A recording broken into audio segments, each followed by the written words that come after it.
Bom dia, eu sou a cursista Kelly Cristina de Carvalho Pinho, do quarto chamamento. Bom dia, pessoal. Sou a pedagoga Kelly, aqui do colégio. Eu acredito que vocês já me conhecem, né? Eu estou aqui no colégio desde julho do ano passado, onde eu participei do quarto chamamento do concurso como pedagoga. Neste período, eu estou em estágio probatório, que é um período onde a gente desenvolve ações dentro dos formadores para ser avaliado, né, dentro do serviço público. Neste primeiro tema de 2026, nós precisamos desenvolver ações com instâncias colegiadas dentro da instituição, porque a escola não funciona sozinha, ela precisa de múltiplos atores para o seu funcionamento. Então, era que nós escolhêssemos ou a instância colegiada da APMF ou a instância colegiada do Grêmio, para a gente pensar em ações sobre a frequência escolar. E eu escolhi o Grêmio Escolar primeiro, porque o acesso a vocês é muito mais fácil. Segundo, nós temos representantes do Grêmio em todas as turmas onde a gente tem pouco de atenção em relação à frequência. E aí, quando a gente tem um aluno falando com o aluno, é muito mais fácil. Para mim, é muito mais próximo falar de professor para professor. E vocês, né, quando conversam com os estudantes, com os colegas, às vezes faz muito mais efetivo que nós, professores, quando a gente vai dar alguma orientação. E por que surgiu essa ação dentro dos formadores? A frequência escolar, ela é um desafio hoje para todas as instituições. Eu também atuo na rede municipal e é um desafio lá também a questão da frequência escolar. Desde quando eu assumi aqui na escola, em julho do ano passado, eu acompanho os dados das fichas diárias da frequência que os militares passam na sala, por exemplo, todos os dias, da plataforma Power BI, que traz para nós porcentagens de como está a frequência na nossa escola. Nós temos o presente sombra no corredor, eu, como ele passo a coleta desses dados, eu coloco toda semana como está a presença da escola e como essa presença funciona.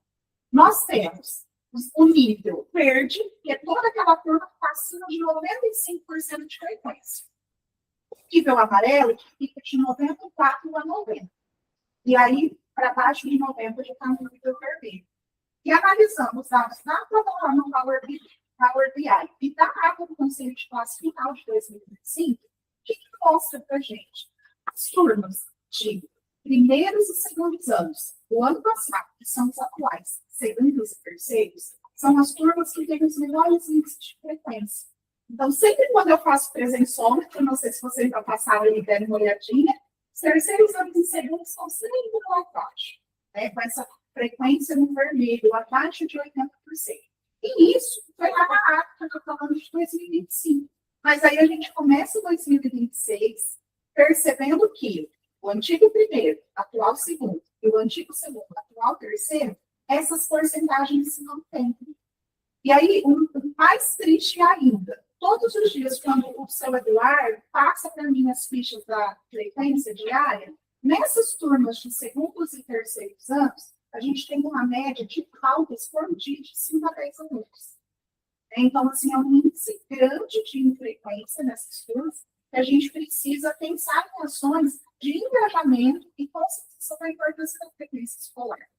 Kelly, mas por que o primeiro ano também? No primeiro ano, a gente tem uma outra questão. Boa parte dos alunos de primeiros anos, eles eram do período da tarde. Este é o primeiro momento, o primeiro contato deles têm no período da manhã. E aí a gente tem atrasos diários. Hoje teve um aluno que eu aprendi, chegou às 8h20 para ser da aula, que vai perder o horário, ele trabalha, ele tem essa dificuldade de acordar, né? Então, os alunos dos primeiros anos têm essa particularidade, já está começando um período também.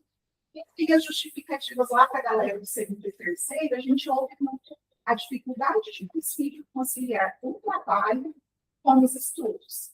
Muitos trabalham como menor aprendiz, ou trabalham à noite, em lanchonete, pizzaria, né? E aí acabam tendo essa dificuldade para conciliar o período de trabalho com o período da escola. Mas quando a gente pensa em chamar as instâncias colegiadas para essa discussão, é nesse sentido, para que, se todo mundo faz parte da comunidade escolar e pensa no melhor para a instituição, a gente tem que pensar juntos mesmo em ações. Vocês já tinham percebido isso na sala de vocês, nas faltas? É algo que chama a atenção, né? Vocês que estão aí nos terceiros, é o último ano de vestibular, já de pensar no mercado de trabalho, né? A falta faz falta, muita falta. Eu fiz, na semana passada, uma ação nos grupos de WhatsApp, de mensagem, de concentração, da importância da frequência, né? Mas, às vezes, acaba sendo um pouco solitário. A gente precisa de mais mãos, mais mentes pensantes, para pensar mesmo nessas estratégias. E aí eu tenho alguns questionamentos para vocês principais. Quais ações vocês acreditam que o Grêmio pode desenvolver para acolher esses alunos dos primeiros anos que estão chegando e tem essa questão da adaptação? O que vocês acham que o Grêmio poderia contribuir para essa galera do primeiro ano? Calma, de cada vez, a gente precisa brigar para falar, gente. Vocês acham que vocês podem favorecer, de alguma maneira, nesse acolhimento desses alunos dos primeiros anos? E de que forma, né? Como eu falei, são os filhos que têm os maiores índices de atraso e essa questão de horário. Eu sei que são as mesmas justificativas.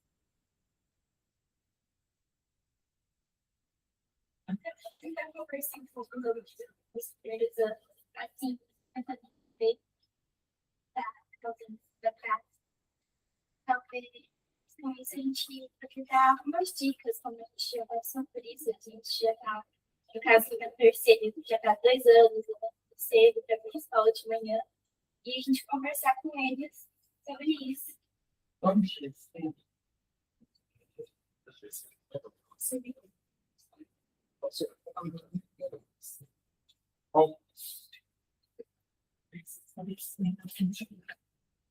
Vocês acreditam que essa situação da social seja plausível para os primeiros anos?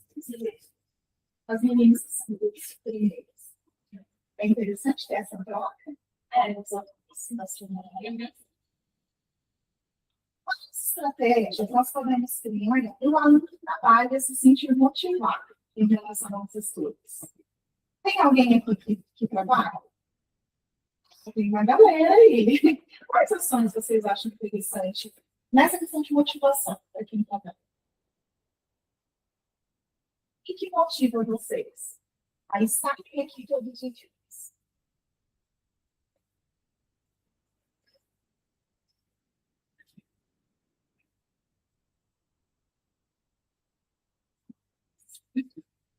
O que me motiva bastante o trabalho, né, é o programa Joga Aprendiz, né? Porque se eu faltar na escola, tiver alguma.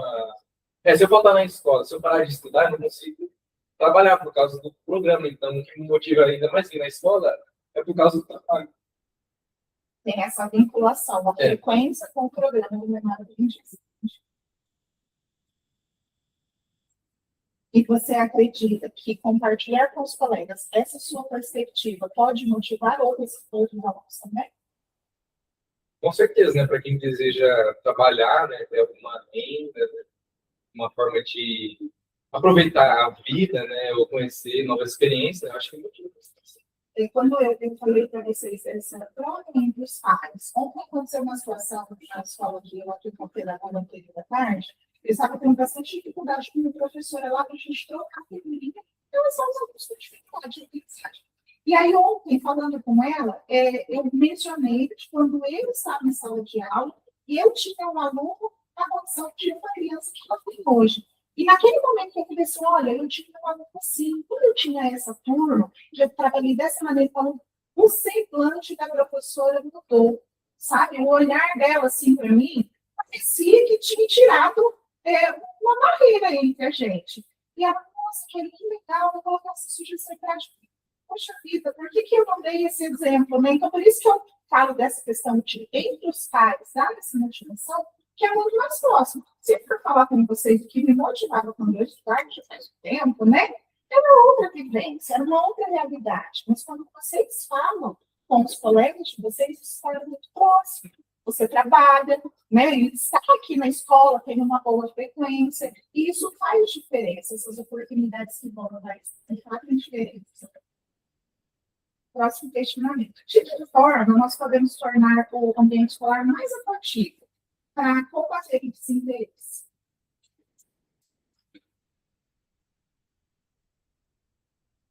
Onde pode? Projeto, assim, geralmente na França, elas não só ajudando, eu digo, na questão de física, né? De diversão, mas também esse projeto, por exemplo, o Kahoot, né? Que é aquele aplicativo que eles usavam para fazer essas questões. Eu acho que isso faz com que a gente queira participar mais da aula, né? Porque traz esse ar divertido, mas sem perder o tudo. Então, eu acredito que mais projetos assim, que tiram um pouco a seriedade do ambiente da escola, do ambiente escolar, eu acho que ajuda também essa questão da frequência. É uma coisa, por exemplo, que o meu partido da igreja. O jovem eu estima. Então, quando a gente coloca isso no contexto dele, às vezes dá aquele ânimo a mais, não da pessoa que assim, eu estou aprendendo, mas vou ganhar de outra pessoa. Então, essa competição, ou entre colegas para sala mesmo, para ver que você melhor, ou uma competição entre salas, para ver qual vai ter o desempenho melhor, que vai ter. Na prova do Paraná, não sei se daria certo assim, quem vai ter o desempenho, na prova da e fazer essa competição entre os alunos. Essa questão de competição, lá existe uma competição interna entre as pedagogas. Toda segunda, quando eu faço presenciômetro, olha, quem vai ficar no top 10, né? E ontem, a hora que eu finalizei, tem 10 turmas que estão ali no amarelo. Das 10 turmas, a primeira DNA tem primeiro lugar. Aí, né, eu fiquei, nossa, estou em primeiro lugar nessa semana. Por outro lado, 7 turmas são e a lei acompanha de sextos e nonos. Aí eles falam, né? 7 turmas no top 10 e eu e a Lucinete ficamos com uma só. Então, é algo saudável. E daí a Meire já brincou. Eu vou ter que pensar em alguma coisa para voltar para o primeiro lugar.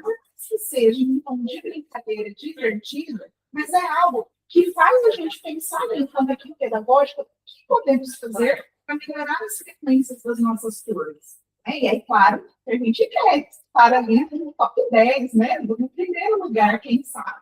Então, isso faz parte do ser humano. É interessante. E que posições o Grêmio pode atuar pensando nessa iniciativa dos colegas, como a melhorar a frequência? Como vocês acham que vocês podem atuar de fato para promover esse engajamento? A Sofia já deu uma sugestão de falar com a galera dos anos.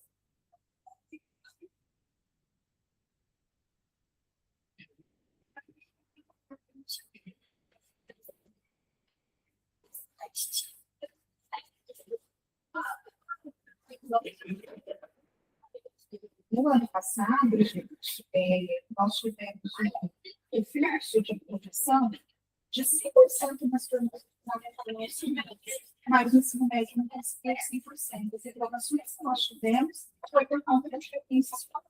Então, a gente tem que saber que desinteresse, desmotivação, essas faltas prejudicam depois também uma parede. Eu estou apresentando a vocês duas propostas, aí na qual eu super e a propostas são enviadas. A primeira proposta seria a operação de tratamento, como fazemos nos primeiros anos, que é justamente fazer essa conversa, né? É como se nós acompanhássemos esses alunos, falássemos na turma algumas dicas, né, de organização para acordar cedo, sobre iniciativa que eu então ser. E falta, eu ia subir, para tudo isso essa semana. Eu já pego o WhatsApp, eu